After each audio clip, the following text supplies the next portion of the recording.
Hello and welcome to today's Python tutorial. Today we are going to make a very nice dictionary app using PySimpleGUI. So this is a GUI or a graphical user interface. It is something that you can see and you can interact with. So GUI. And PySimpleGUI is a great Python framework to do these. And in the last video, I made a BMI calculator using PySimpleGUI, and I also explained the basics. In today's video, I'm again going over the basics and make this app for those people who didn't watch the previous video. Now let's see how it works first. So if I put in a word here like brave, and if I press OK, I get this meaning, like bold, a brave person, to encounter, these meanings here. This is very simple, and we can learn a lot about file handling in Python as well as make an app using PySimpleGUI. Now, in order to read the documentation, you can go to PySimpleGUI.org, and if you want to also see the official course by the creator of PySimpleGUI on Udemy, I will put a link down below. It's not a sponsored video, but I find it really useful. It's an amazing video with a lot of projects there. And the price, well, it's not like this. Normally there is a huge discount, so you can buy it for 12 euros or 13 euros normally. It's amazing. Just take a look. Now the dictionary itself, the JSON file, comes from this repository of Matthew Reagan, Webster's English Dictionary. And you can see there are a lot of files here. So you can download one of them, for example, this one, and you can click on download and put it in the same directory that you're going to have your Python app. Okay, now let's see. I'm going to go over the basics of PySimpleGUI in a couple of minutes, so just bear with me. I'm going to explain these, and I'm going to explain again while we were building the app itself. Now, first of all, we need to install PySimpleGUI in our terminal using pip install PySimpleGUI. Once we've done that, we need 5 steps, only 5 steps to make a beautiful app. The first step is to import PySimpleGUI, and also note the uppercase here, as SG, which is an alias. It's just shorter to refer to PySimpleGUI as SG. You can see here that we need to use it a lot. Then we have this optional choice to make it look different, because there are a lot of different themes you can find for PySimpleGUI. This is not mandatory. So the first step, import. Now the second major step is to define a layout, to plan your app. And to define the layout, you need a list, first of all, then lists within lists, and every list represents one row. So you can see this is an element, sg.text, and this is the content of the text on row 1. The next list means the next row. Another text, and next to it, comma, sg.inputText, which is an input field on row 2. Look at this, row 1, row 2. On row 3 we have 2 buttons, so sg.button, and we call it OK, sg.button cancel. But this is just a plan, basically. You would not see anything if you write this. Now we need to, the third important step is to create the window.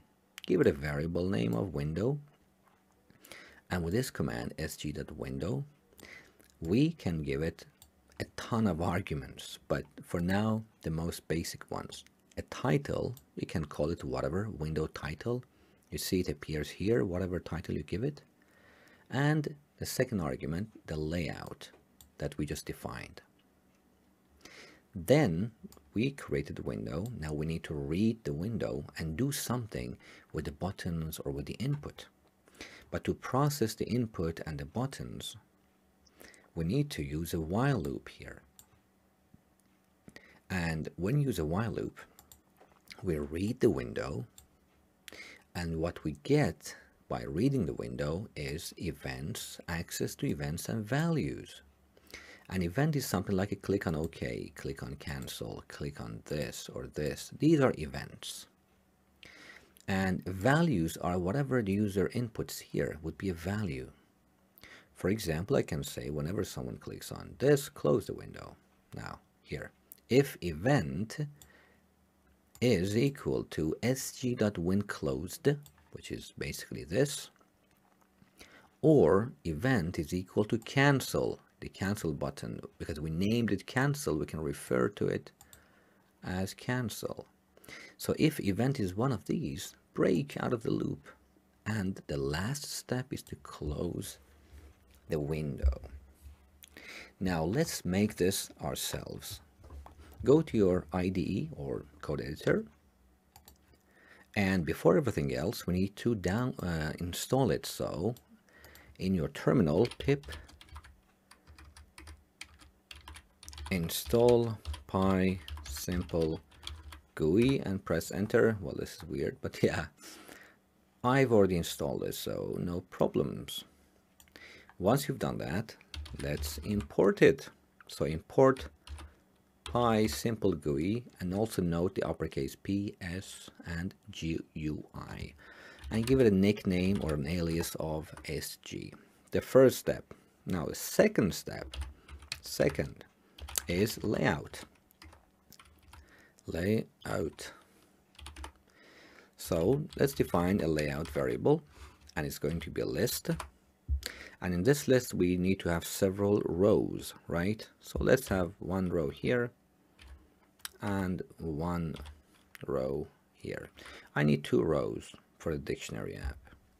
So what do I need on the first row? I need to have some text that says enter word, that text. I need an input field so that people would enter their words there. So that would be sg.input, and it's a text, so input text. Let's leave it empty. And the last thing on that row would be an OK button or a go button or search, whatever button. So sg.button, and let's call it go or OK. That's the first row. On the second row, what I need is a place to show the meanings. So I can go for a multi-line. Why? Because the meaning that I get from the dictionary is on several lines, so it's best if I use multi-line. Now this is the layout, the plan. Now the third step is to create a window. So let's just say window equals sg.window with uppercase W, and it gets a lot of arguments, as you can see, a lot here, but we don't need all of it. Let's just give it a name of dictionary. This is going to be the title of our app, and also the layout. So now we created the window, but we cannot see anything yet, and that is what we should do in step 4. In step 4, we deal with events and values using a while loop. And the last step, 5, we need to make sure to close the window. Otherwise it would be running in the background. Now here, before creating a loop, let's just read the window to see what we have. Window.read. I'm just going to read the window. How? If I run this, it works now. You see, I get this ugly kind of layout for now. I'm going to make it more beautiful. So we have the title, a text here, input, button, and multi-line. And you can see it's multi-line. If I can go to multi-lines here, and you can see it, you can scroll over as well. I'm going to make this bigger because this is not nice like this. So how can I make that bigger? We need to change the multi-line here. We need to give it some other arguments like size, and the size is going to be a number for height and width. Let's say yeah, I don't know, like 40. It might be too much. 30. Let's see how that works. Oops, yeah, that's not nice. So let's close this one. Another number, I guess, let's say 50 and 20. Okay, it's better now. Now this is also too long, so maybe I can shorten it a bit. For the input text, we can also change the size. Let's say 24, for example, 14. Like that. Not, oh, that's too much. Yeah, 14. And let's see how this works. Oh, yeah, there's something wrong here.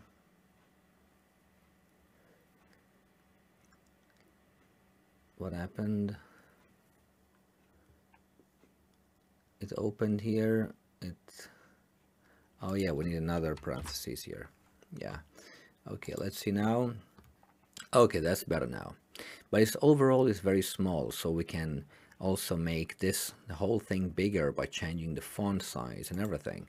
So up there we can say sg.setOptions and give it a font size. Font equals, let's say Verdana. This is annoying. Verdana, for example, 16. And now you should see, okay, perfect. It's good now. Okay. It goes away if I click on go. You see, everything goes away because we're not processing any information there. We're just reading it. Now, that's why we need a while loop to keep it on until we process all the information. So we say while true, we want to get event and values from window.read. So from reading the window, we want to get events and values. But what do we mean by events and values? So events are basically something like clicks. What happens? It's an event that is happening. What happens to the window? So if that event that we just got from reading it, if that happening or that event is equal to sg when closed, which means that cross X mark, then we should break out of the loop and go to close the window. That will be it. Now, if event that happening, what happens to the window is the, what was it, go button, and we can refer to that button using its name. So the name is go here. That's why we can refer to it as go here. If that event is equal to go, that is, if what happens there is a click on go, something should happen. And what should happen? Well, let's just print something to the terminal. So let's print, let's say event here, and let's print also values. So we are getting events and values, right? So let's just print that event and print values when someone clicks on OK or go. So if I click on this, it will go away. Now I'm going to click on go here, and let's see what happens here. Look at this. We have the first one, which is basically the event, and this values is a dictionary. Nice. And we have two values. What are they? What are the values? Let me see here. Values means inputs, right? So we have values here and values here. I can also type in here. I will disable this later, but anyways. So now I know what the user inputs here, like for example, I don't know, great. I know this will be accessible using values, square brackets, index 0. I can get it. Now let's say multi-line here, and let's say get great here. And if I press, look what happens here now. Index 0, great, this. Index 1, multi-line, this. So I know how to access these now. Now let's see again. So if I say values 0, index 0, let's get rid of this. It means I can have access to this value here. So great, go, You see, I get access to grade here. So now I know how to grab whatever the user inputs.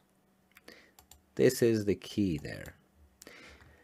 But it's not very convenient if we have many input fields. For example, if you have first name, last name, phone number, address, email, whatever, you can't remember the index for each of those.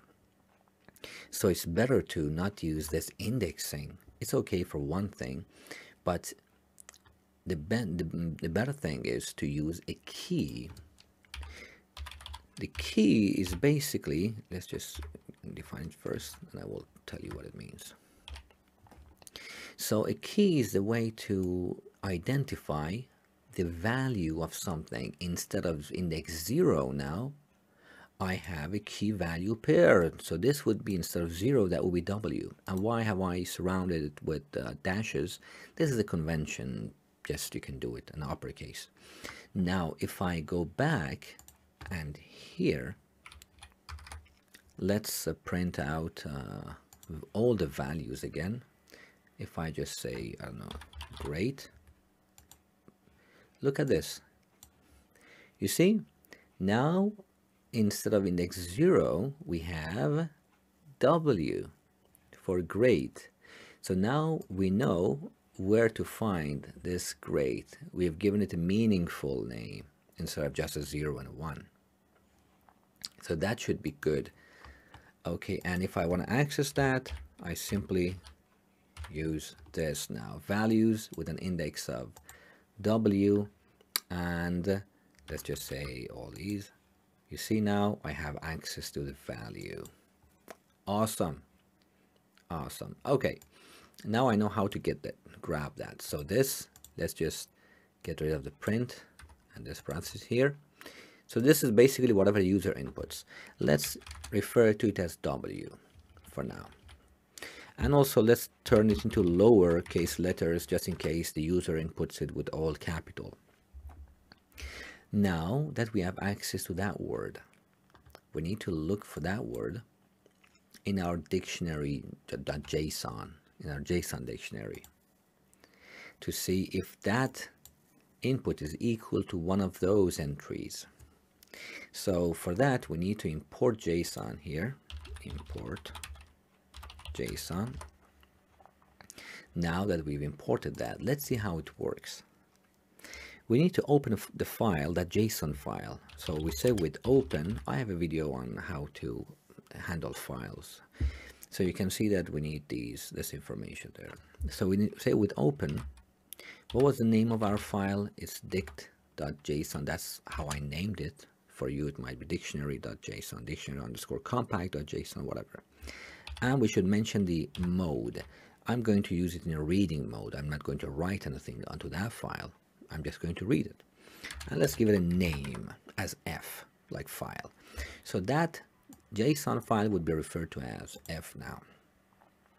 So how do I use this as the Python dictionary? For that, in Python, you can just make another variable, I call it data, and use this command, this method json.load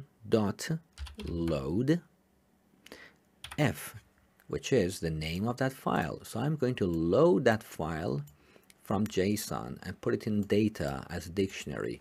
So what I have now is something like this. For example, I don't know, cat, an animal, blah, blah, blah. Then we have dog, another animal, blah, blah, blah, and a lot of other entries in that dictionary. So this will be something like this data now.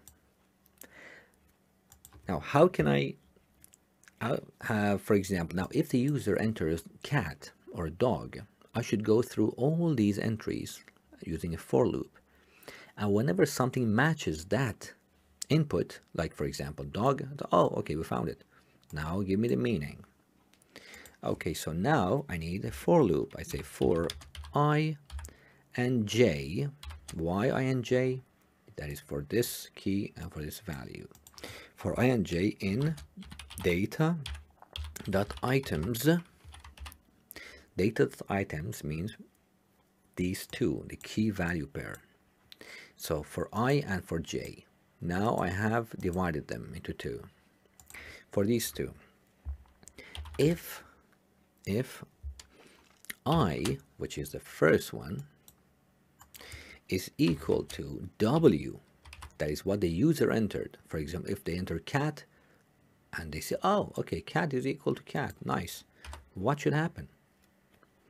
Let's print j. Why j? Because j is the meaning now. So let's get rid of this and see what happens. Now let's do this. So we should get the meaning here. Now let's say dog, go, look at this in zoology, this animal, blah, blah, to hunt and blah, blah. So it works. Or a cat, you can see another animal, well, an animal of various species. So this works quite okay in the terminal. Now, brave, a brave person, blah, blah. Now, I don't want this to be printed here. I want it to be printed here. And look, there's also this issue as well, actually. We're going to fix it. I'm going to disable this so that no one can enter anything here.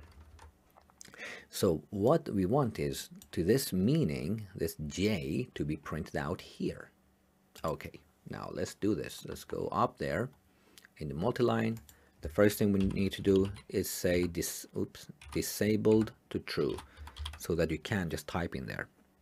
Another thing is to give it a key, just like before. I'm going to give it a key of out, just like before, just like this one, so that I know how to refer to this area on the window. So now this area would be referred to as this window out. So I can refer to this window, to this area of multiline as window out. This is how I can identify this now.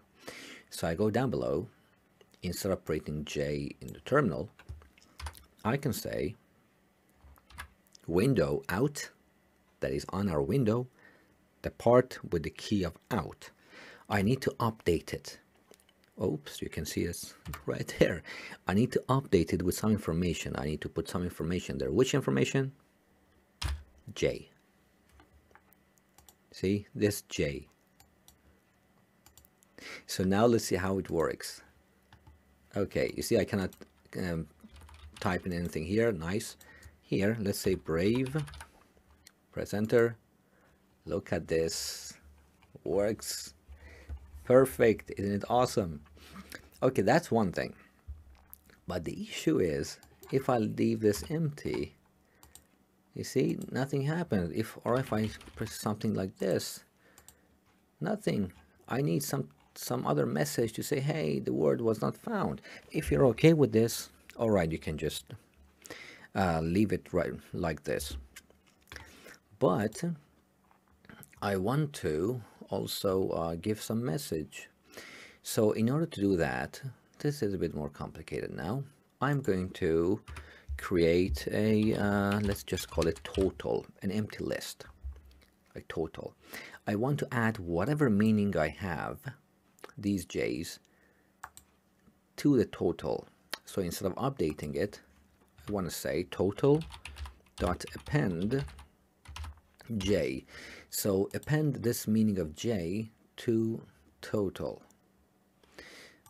And what then? Then once I've done that, I can check if total is empty or not. I can say if total, that is if total is not empty, or I can say if the length of total